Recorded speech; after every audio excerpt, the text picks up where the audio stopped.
당신 지금 사랑한다는 그 사람의 고등학교 졸업 앨범 본 적 있어? 없다면 오늘 당장 찾아봐. 내가 왜 이런 말을 하는지 지금부터 들어보면 알게 될 거야. 안녕하세요. 저는 올해 73, 평범한 할머니 박정숙입니다. 하지만 제 인생에는 여러분께 들려드리고 싶은 특별한 이야기들이 있죠. 오늘은 그 중에서도 가장 충격적이었던 제가 25살 때 겪은 일을 말씀드리려 해요. 시작하기 전에 구독과 좋아요 버튼 꾹 눌러주시면 큰 힘이 됩니다. 알림 설정도 해주시면 새로운 이야기를 바로 만나보실 수 있어요.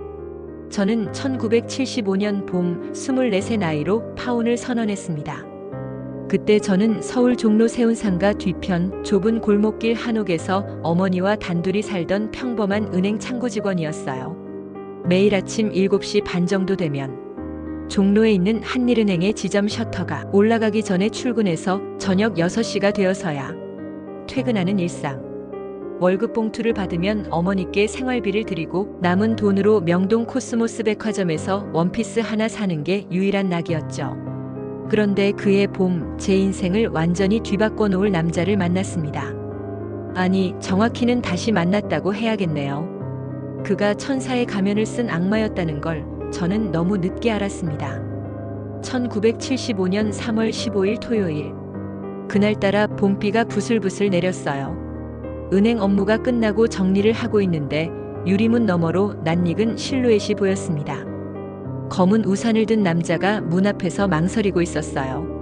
빗물이 우산 끝에서 똑똑 떨어지는 걸 물끄러미 바라보다가 천천히 고개를 들었죠. 정수가? 고등학교 동창 강민수였어요. 민수? 민수 맞지?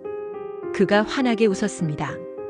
빗방울이 맺힌 안경 너머로 보이는 눈가 주름이 예전보다 깊어졌지만 미소는 여전했어요. 너 여기서 일한다고 들었어. 지나가다가 혹시나 해서.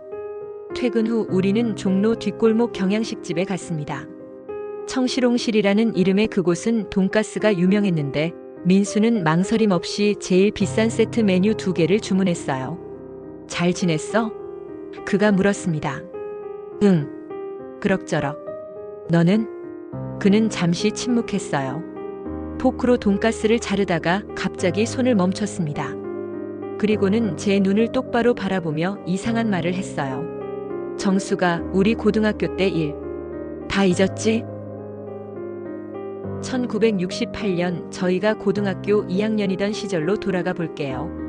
당시 저는 서울여고에 다니고 있었고 민수는 바로 옆 남고 학생이었습니다. 그 시절엔 남녀공학이 드물어서 인근 남고와 여고 학생들끼리 몰래 편지를 주고받거나 하교길에 우연을 가장한 만남을 갖곤 했죠. 민수와 처음 만난 건 도서관에서였어요. 중간고사 기간 종로 도서관 3층 열람실.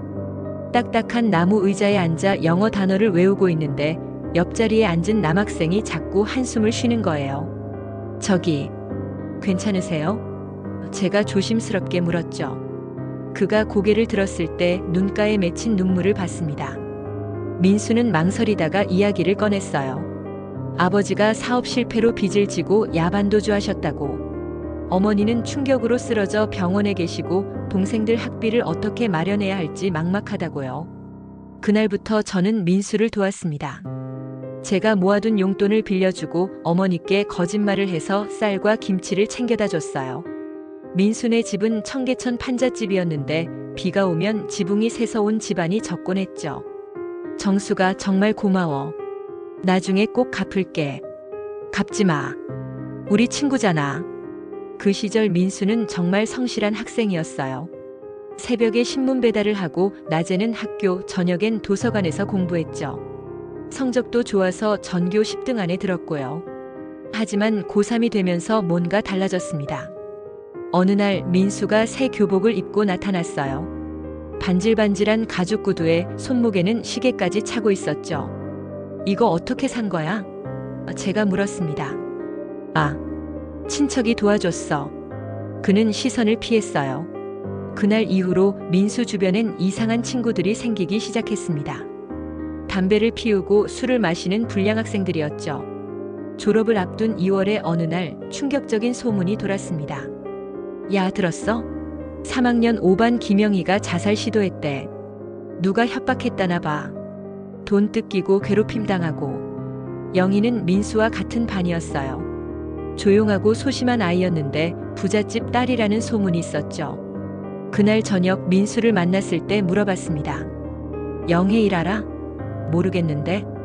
그의 표정이 굳었어요. 그리고는 갑자기 제 손을 잡으며 말했죠. 정수가 가끔은 모르는 게 나을 때도 있어. 알겠지? 그때 그 차가운 손길이 7년 후 다시 느껴질 줄은 몰랐습니다.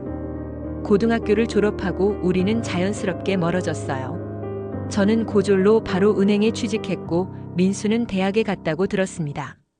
그 후로 한 번도 만나지 못했죠. 아니, 만나지 않았다고 해야 맞겠네요. 1973년 겨울 성인이 되어 저는 한 번 큰 아픔을 겪었습니다. 3년간 만났던 약혼자가 갑작스런 교통사고로 세상을 떠났어요. 결혼을 2달 앞둔 시점이었죠. 예단과 예물까지 다 준비했는데 상복을 입고 울던 날들. 어머니는 제 곁을 한시도 떠나지 않으셨어요. 정수가 울어. 실컷 울고 나면 나아질 거야. 하지만 시간이 지나도 상처는 아물지 않았습니다. 매일 출퇴근만 반복하며 기계처럼 살았죠. 웃음을 잃은 지 1년이 넘었을 때 민수가 다시 나타난 거예요. 정수가 혼자 힘들었겠다. 그가 제 손을 살짝 덮었어요. 따뜻한 온기가 전해졌죠. 내가 옆에 있을게. 이번엔 내가 도울 차례야. 그 말이 얼마나 위로가 됐는지 몰라요. 7년 만에 만난 옛 친구가 제일 힘들 때 나타나 손을 내밀어 준 거예요. 우리는 자주 만나기 시작했습니다. 토요일 오후면 덕수궁을 거닐었고 일요일엔 남산에 올랐어요. 민수는 항상 정성스럽게 저를 대했습니다. 민수야, 그동안 뭐하고 지냈어? 무역회사 과장 달았어. 와, 대단하다. 별거 아니야. 너야말로 은행원이니 멋있다. 그는 언제나 저를 칭찬했어요. 제가 우울해하면 재미있는 이야기로 웃겨주고 힘들어하면 맛있는 걸 사주며 위로했죠. 어느 날 민수가 특별한 곳에 데려갔습니다. 명동 미도파백화점 옥상이었어요. 해가 지는 시간 서울 시내가 한눈에 보이는 그곳에서 민수가 무릎을 꿇었습니다. 정수가 주머니에서 작은 상자를 꺼냈어요. 반지였습니다. 나와 결혼해 줄래? 눈물이 났어요. 행복해서가 아니라 죽은 약혼자가 생각나서. 미안. 민수야. 조금만 시간을 줘. 반지를 받지 못하고 망설이자 민수의 표정이 어두워졌어요. 하지만 곧 이해한다는 듯 고개를 끄덕였죠. 그래, 천천히 생각해. 기다릴게. 그런데 바로 다음 주 집에 청천벽력 같은 일이 일어났습니다. 어머니가 쓰러지신 거예요. 뇌출혈이었습니다. 보호자분이세요? 어머니가 위독하십니다. 병원에서 걸려온 전화를 받고 뛰어갔을 때 어머니는 이미 의식이 없으셨어요. 의료비가 산더미처럼 쌓였습니다. 당시 의료보험이 제대로 되지 않던 시절이라 모든 비용을 제가 감당해야 했어요. 은행 월급으론 턱없이 부족했죠. 집을 팔아야 했습니다. 평생 사신 종로 한옥을 헐값에 급하게 내놓았어요. 정숙 씨, 이렇게 금매로 내면 손해가 크실 텐데. 복덕방 아저씨도 안타까워했지만 어쩔 수 없었어요. 설상가상으로 은행에서도 문제가 생겼습니다. 제가 자꾸 조퇴하고 결근하니 상사가 불러서 경고를 했어요. 방양, 이러다간 해고야. 정신 차려. 모든 게 무너지는 기분이었습니다. 하늘도 무심하다고 왜 저한테만 이런 일이 생기는지. 그때 민수가 나타났어요. 정수가, 내가 돈 빌려줄게. 어머니 병원비. 아니야. 내가 해결할게. 무슨 소리야, 우리 사이에. 받아. 민수는 봉투를 내밀었어요. 200만 원이라는 거금이 들어있었죠. 당시 자장면이 50원. 정말 큰 돈이었어요. 우여곡절 끝에 민수의 도움으로 어머니 병원비를 해결했습니다. 집 팔았던 돈과 민수 돈을 합쳐서 작은 월세방을 구해 어머니를 모시고 살 수 있었어요. 정수가, 이제 내 청혼을 받아줄 수 있겠니? 어머니가 조금씩 회복되던 5월의 어느 날 민수가 다시 물었습니다. 이번엔 거절할 이유가 없었어요. 아니, 거절할 수가 없었죠. 그가 없었다면 어머니를 잃었을 테니까요. 응, 민수야. 고마워. 우리는 약혼했습니다. 민수는 정말 완벽한 약혼자였어요. 매일 저녁 병원에 들러 어머니를 간호했고 주말엔 제게 휴식을 주려고 어머니를 혼자 돌봐주기도 했죠. 정수가 민수가 참 좋은 사람이구나. 뇌출혈에서 어느 정도 회복되신 어머니도 민수를 마음에 들어 하셨어요. 민수군, 정수기를 부탁해요. 어머니 걱정 마세요. 제가 정수기 행복하게 해드릴게요. 결혼 준비가 시작됐습니다. 민수는 강남에 새 아파트를 계약했다고 했어요. 당시 강남은 개발이 한창이라 집값이 쌌죠. 우리 여기서 새 출발하자. 민수가 아파트 열쇠를 보여줬어요. 32평짜리 아파트였는데 당시로선 꽤 넓은 편이었죠. 예단과 예물도 준비했습니다. 민수는 제게 $1 금반지를 사줬고 저도 그에게 시계를 선물했어요. 정수가, 드디어 우리가 결혼하는구나. 응, 믿기지 않아. 민수와 함께 있으면 행복했습니다. 죽은 약혼자의 기억도 조금씩 흐려졌어요. 결혼식은 10월로 잡았습니다. 단풍이 아름다운 가을에 하고 싶다고 민수가 제안했죠. 청첩장도 돌렸어요. 은행 동료들과 친구들, 친척들까지 모두가 축하해줬습니다. 정수가, 좋은 사람 만나서 다행이다. 이번엔 꼭 행복해야 해. 하지만 행복은 오래가지 않았습니다. 아니, 애초에 진짜 행복이 아니었다는 걸 곧 알게 됐죠. 8월의 어느 무더운 날이었어요. 민수와 함께 결혼 예복을 맞추러 충무로에 갔습니다. 양복점에서 나와 냉면집으로 가는 길이었죠. 길가에 할머니 한 분이 쓰러져 있었어요. 더위를 먹으신 것 같았습니다. 민수야, 저 할머니 좀 도와드리자. 제가 다가가려는데 민수가 제 팔을 잡았어요. 꽉 움켜쥐는 그 손에 힘이 너무 세서 아팠습니다. 그냥 가. 다른 사람이 도와주겠지. 하지만 정수가, 쓸데없는 일에 관여하지 마. 그의 눈빛이 차가웠어요. 처음 보는 표정이었죠. 결국 다른 행인이 할머니를 부축했고 우리는 그냥 지나쳤습니다. 냉면을 먹는 내내 마음이 불편했어요. 며칠 후 또 이상한 일이 있었습니다. 민수가 고등학교 동창 모임에 간다고 했어요. 저도 같이 가고 싶다고 했더니 단호하게 거절했죠. 여자들은 안 와, 남자들끼리만 만날 거야.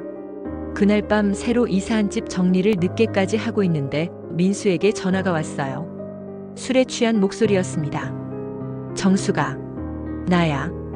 뒤에서 여자 웃음소리가 들렸어요. 민수야, 거기 누구 있어? 어디야? 아니야, 가라오케야, 사업 이야기 하고 있어. 전화를 끊은 후에도 이상하다고 생각했습니다. 그리고 결정적인 사건이 일어났어요. 9월 초 민수가 갑자기 돈이 급하다고 했습니다.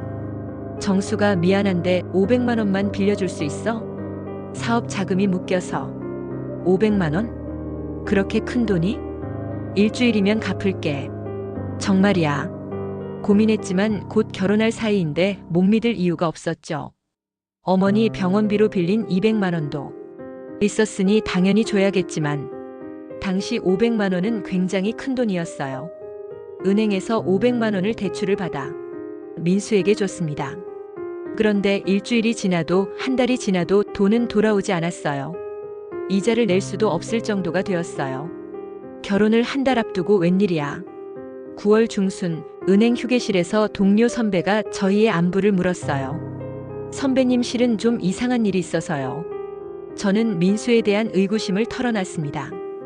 돈 문제, 이상한 행동들, 그리고 뭔가 숨기는 것 같은 느낌까지. 정수가, 그 사람 신원 확인은 제대로 했어? 네. 신원이요? 요즘 결혼 사기꾼이 많잖아. 특히 돈 있는 여자들 노리는. 선배의 말에 가슴이 철렁했어요. 그날 저녁 저는 민수의 회사를 찾아가 보기로 했습니다.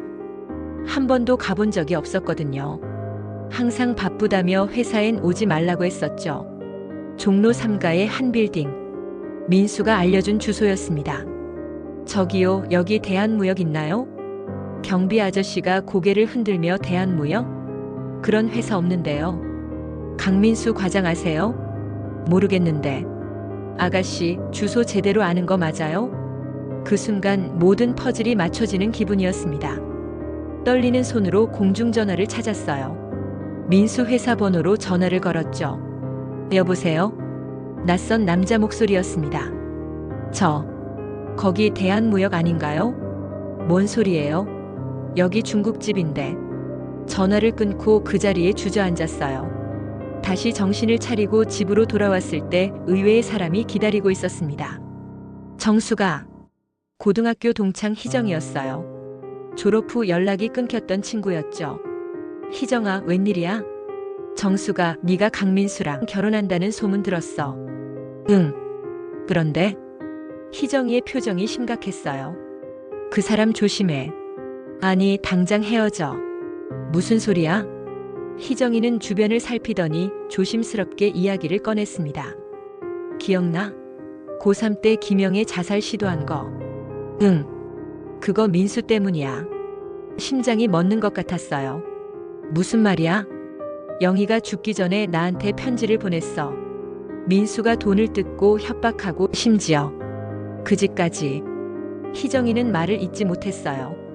민수 혼자가 아니었어. 패거리가 있었는데 영희뿐만 아니라 다른 애들도 당했어. 그런데 왜 신고하지 않았어? 증거가 없었어. 그리고 민수 아버지가 실제로는 야반도주한 게 아니라 조폭이었대. 그래서 다들 무서워서. 충격적인 사실들이 쏟아져 나왔습니다. 그리고 정수가 더 있어. 민수가 대학 다닐 때도 사고 쳤대. 여자 후배를 임신시키고 돈 주고 입막음했다는 소문이 있었어. 희정이는 낡은 수첩을 꺼냈어요. 거기엔 영희가 보낸 편지 사본이 있었습니다. 이걸 왜 이제야? 미안해. 네가 민수랑 다시 만난다는 걸 어제 들었어. 우연히 미장원에서 네 이야기가 나왔거든. 편지를 읽는 내내 손이 떨렸어요. 영희의 절박한 글씨가 눈앞에서 흐릿해졌습니다. 희정아, 이 편지를 읽을 때쯤 난 아마 이제는 더는 못 견디겠어. 강민수와 그 친구들이 날 망가뜨렸어. 돈도 돈이지만 그들이 한 짓은 절대로 용서할 수 없어. 경찰에 신고하고도 싶었지만 어떡하겠니? 민수가 우리 아버지 회사를 망하게 할 거라고 협박했어. 난 아무것도 할 수가 없어. 이 방법밖에는. 잠깐만, 영희는 결국 전학 갔잖아. 자살 시도는 실패했잖아. 그리고 전학 갔을 텐데. 그래. 지방으로 내려갔다고 들었어. 희정이가 또 다른 종이를 꺼냈어요. 신문 스크랩이었습니다. 이것 봐. 작년 기사야. 무역회사 간부 사기 혐의로 구속. K씨 29세, 투자금 명목으로 10억 원 편취. 기사 속 이니셜이 눈에 들어왔어요. K씨 29세, 무역회사. 머리가 하얘졌어요. 내가 사랑한다고 믿었던 사람이, 내게 결혼하자고 무릎 꿇었던 그 사람이 그간의 시간이 모두 거짓이라는 걸 알게 되었습니다. 그날 밤 저는 민수를 만나기로 했습니다. 명동의 한 다방. 그가 자주 가자고 했던 은하수였어요. 정수가 갑자기 왜? 무슨 일 있어? 민수는 여전히 다정한 표정이었어요. 민수야, 회사 어디 있어? 왜 갑자기? 종로 쪽이라고 했잖아. 어제 가봤어. 그런 회사 없더라. 순간 그의 표정이 굳었어요. 하지만 곧 웃으며 말했죠. 아, 사무실을 옮겼어. 어머님도 아프시고 해서 말한다는 걸 깜빡했네. 미안해. 그래? 그럴 수도 있지. 우리는 이제는 의미 없는 결혼식 이야기를 했고, 여전히 민수는 혼수와 돈에 관심이 많았습니다. 제 생각과 증거가 일치한다는 것을 확신했죠. 다음 날부터 저는 민수에 대해 본격적으로 조사하기 시작했습니다. 먼저 고등학교 동문회를 찾았어요. 마침 졸업 10주년 준비 모임이 있었죠. 선생님, 강민수라고 기억하세요? 담임이셨던 김 선생님이 한숨을 쉬었어요. 그 학생 참 안타까웠지. 머리는 좋았는데 문제가 너무 많았어. 무슨 일이 있었나요? 여러 크고 작은 문제가 있었는데 학교 입장에서 졸업 직전에 생긴 문제가 컸지. 학교 장학금을 횡령했다는 의혹이 있었지. 증거가 없어서 넘어갔지만 즉시 그 다음엔 민수가 다녔다는 대학을 찾았습니다. 학적과에 방문했고 결국 충격적인 사실이 드러났어요. 강민수요? 2학년 때 제적됐는데요. 1973년 3월 15일자로. 제적이요? 이유가? 학칙 위반이네요. 기록을 보니 사안이 심각해서 자세한 건 말씀드릴 수 없습니다. 육감적으로 알았어요. 희정이가 이야기한 내용들이 사실이라는 걸. 소름이 돋았어요. 만약 여러 여자들에게 결혼을 전제로 돈을 빌리고 인생을 나락으로 떨어뜨려서 새로운 여자에게 미끼로 돈을 주며 더 큰 돈을 뜯어낸 것이라면 민수가 저를 다시 찾을 당시 제 직장으로 찾아온 것도 설명이 되었어요. 마지막으로 경찰서를 찾았습니다. 작년 K씨 사기 사건 기록 열람이 가능한가요? 신분증 보여주세요. 피해자이신가요? 아니요. 하지만 곧 피해자가 될 것 같아서요. 다행히 친절한 형사님이 도와주셨어요. 강민수 맞네요. 상습 사기범입니다. 여러 여성들에게 결혼 사기를 쳤고요. 지금도 여죄 수사 중입니다. 서류에는 7명이나 기록되어 있었어요. 모두 저처럼 직장이 있고 경제적으로 피해를 입은 여성들이었습니다. 증거를 모두 모은 후 저는 민수를 마지막으로 만났습니다. 장소는 제가 정했어요. 종로경찰서 앞 찻집이었죠. 왜 여기서 만나자고 했어? 민수가 불안한 표정으로 들어왔어요. 편해서. 여기가 우리 집이랑 가까워. 거짓말이었죠. 전 이미 모든 서류를 경찰서에 제출한 상태였어요. 이사한 집도 못 가봤네. 돈은 가져왔어? 민수야, 기명이 기억나? 이번엔 그의 미간이 약간 찌그러졌습니다. 무슨 소리야? 민수야, 질문 있어. 제가 서류 뭉치를 테이블에 올려놨어요. 학적부 사본, 신문 스크랩, 경찰 기록. 민수의 얼굴이 일그러졌습니다. 이 서류들 보고 설명해봐. 그리고 지금 나한테 벌어진 일도. 너 따위가 감히 내 뒷조사를 해? 됐어, 파혼하자. 제가 일어서려는데 니년이 이러고도 무사할 것 같아? 도와줬더니 이렇게 나와? 도와준 게 아니라 덫을 놓은 거지. 내가 약해졌을 때 나타나서. 민수가 소리쳤어요.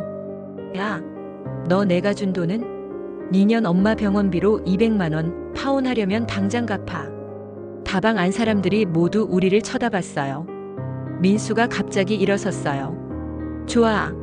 하지만 넌 끝이야. 200만 원 내일까지 안 갚으면 은행에 소문낼 거야. 네가 나한테서 가져간 500만 원은 뭘까? 이런 식으로 다른 여자들도 협박했니? 누가 그런 이야기 신경이나 쓸 것 같아? 소문나면 빚쟁이 직원 있다고 넌 잘릴걸. 악마의 본색을 드러낸 순간이었습니다. 다 알아. 네가 영희한테 한 짓, 그리고 작년에 사기로 구속됐던 것도. 민수가 갑자기 제 손목을 잡았어요. 아프도록 꽉 쥐었죠. 누가 그런 헛소리를 했어? 희정이? 그년이 뭘 안다고. 민수에게서 처음 듣는 말투였어요. 니년도 감옥 갈 줄 알아. 그제야 그의 진짜 얼굴을 본 기분이었습니다. 그 돈 이미 경찰에 신고했어. 결혼 사기로. 그 순간 찻집 문이 열렸습니다. 형사 2명이 들어왔죠. 강민수 씨? 같이 가시죠. 민수가 저를 노려봤어요. 그 눈빛은 정말 악마 같았습니다. 너 후회할 거야. 아니, 후회하는 건 너일 거야. 형사들이 민수를 연행하는 걸 지켜보며 저는 긴장이 풀려 주저앉고 말았습니다. 믿었던 사람, 결혼까지 약속했던 그 사람이 결국 사기꾼이었다는 현실이 뒤늦게 실감났어요. 받은 피해 금액도 큰 충격이었지만 그보다 더 아팠던 건 제가 민수를 향해 가졌던 진심이었습니다. 그 마음만큼은 가짜가 아니었거든요. 다리에 힘이 하나도 들어가지 않았어요. 그러다 무작정 걷기 시작했어요. 어디로 가는지도 모른 채 그냥 발걸음이 닿는 대로 걸었어요. 하늘도 제 마음을 아는 듯 비가 내리기 시작했습니다. 비에 젖어가면서도 계속 걸었어요. 어느새 눈물이 비와 함께 뺨을 타고 흘러내리고 있었습니다. 민수는 결국 징역 3년을 선고받았습니다. 여죄 수사 과정에서 더 많은 피해자가 드러났어요. 무려 12명 피해자가 더 나왔고 금액만 3억이 넘었죠. 재판정에서 민수의 어머니를 처음 만났습니다. 결국 그분도 피해자였어요. 알고 보니 민수 아버지는 야반도주한 게 맞았어요. 하지만 빚 때문이 아니라 협박과 폭력 때문이었어요. 민수는 아버지를 그대로 닮은 거였습니다. 저는 빌린 돈을 갚는데 2년이 걸렸어요. 매일 야근하고 부업도 했죠. 하지만 후회하지 않았습니다.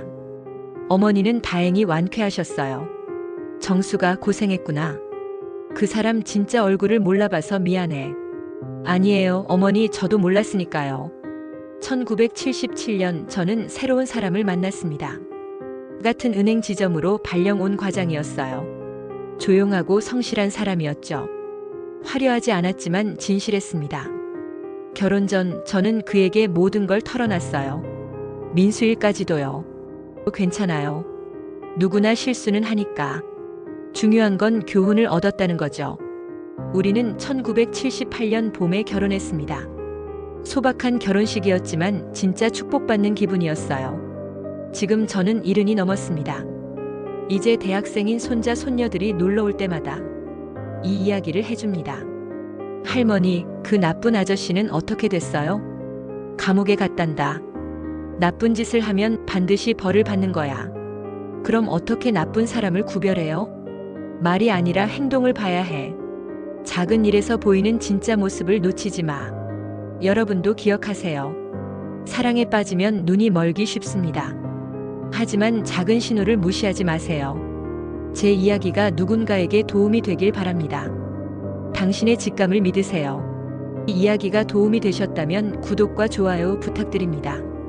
댓글로 여러분의 경험도 들려주세요. 서로의 이야기가 힘이 됩니다.